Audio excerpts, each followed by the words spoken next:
Yeah, so I got the windshield off, as you can see here, and it's fine. Like, it's actually, I think, better than when I had the windshield on. I took it on a little bit of a higher speed blast, like not too high, like 100, 110.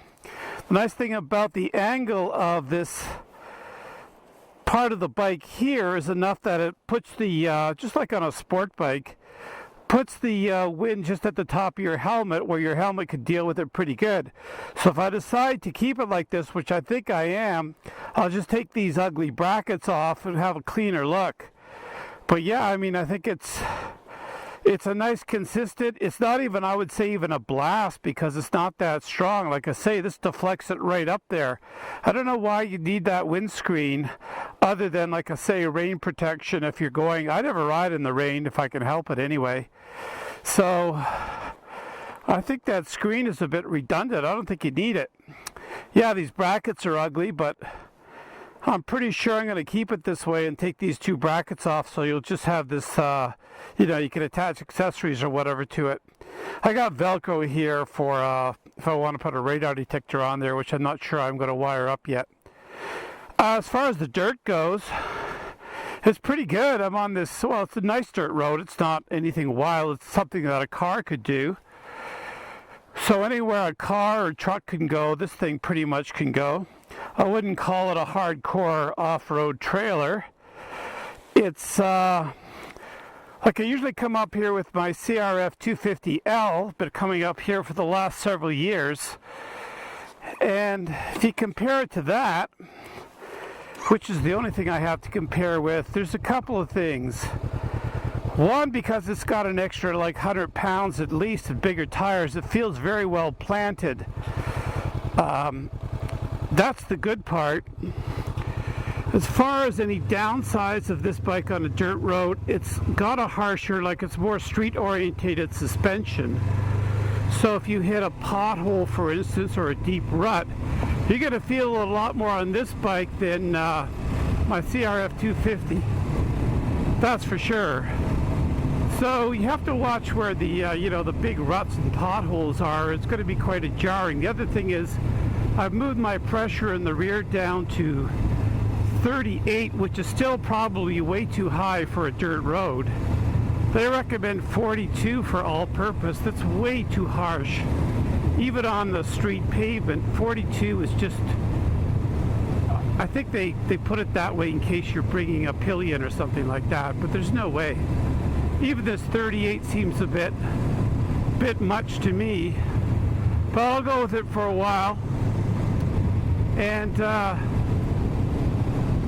like, there's no real wind blast I'm feeling at all. This is going right almost over my helmet. So what's the point of that windscreen other than it being a distraction for you? So I think this is great. I think I'll just, and as I was saying in the previous video, when it gets hot, you want that airflow to keep you, you know, obviously to keep you cool. And it's a nice steady airflow. It's nothing that's whacking you here and there and everywhere. It's just a steady stream of nice airflow. So I think I'm going to keep that windscreen off permanently. Nice thing about this bike too, you know, when you compare it to the 250, which I totally love, don't get me wrong, this has got ABS up front, which is kind of nice, I think, for you can ram the brakes on going downhill and the front's not going to wash out on you. Yeah, the 250, if you're going to go some real aggressive dirt riding, the 250 is going to be way more confident with that. Because it's so much lighter, you can whip the tail out if you were that kind of rider, which I'm really not. Not the greatest dirt road rider, I'll be honest with you.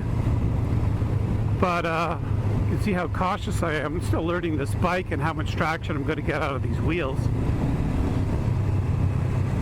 The main thing I wanted this bike for is if I come across a dirt road, I'm not going to go, oh, I can't do that. Like if you're in a sport bike or something like that. So, yeah, the torque is nice, and like it's got considerably more power than the 250. Not that a dirt road on a dirt road is going to make that much difference. But yeah, you really feel planted because of that weight. I've never had a situation on this short little ride. This is the second time up on a dirt road where it's, you know, the wheels slid out or anything like that. So it's just that it's a little harder to stand up on this bike because your right heel hits the exhaust heat shield. So instead of standing up on the balls of your feet, you have to go move your foot forward a little bit, just ahead of the heel. The other thing is, as far as standing, the bars are low, and if you're a tall, like I'm 6 foot rider, it's a reach to the bar. You're never going to really be able to stand up unless you get bar risers or something like that. But oh,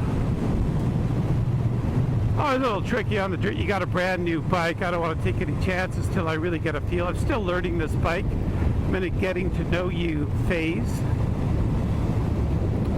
But it seems like it's pretty good on the dirt. It's just a little harsher ride.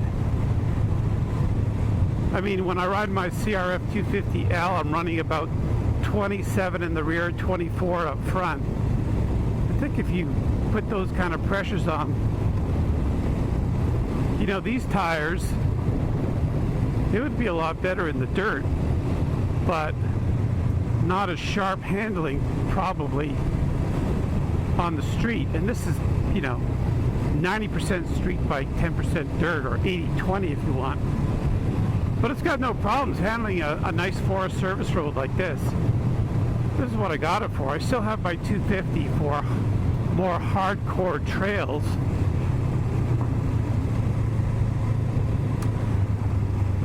We got a lot of loose stones on this road, which I really hate.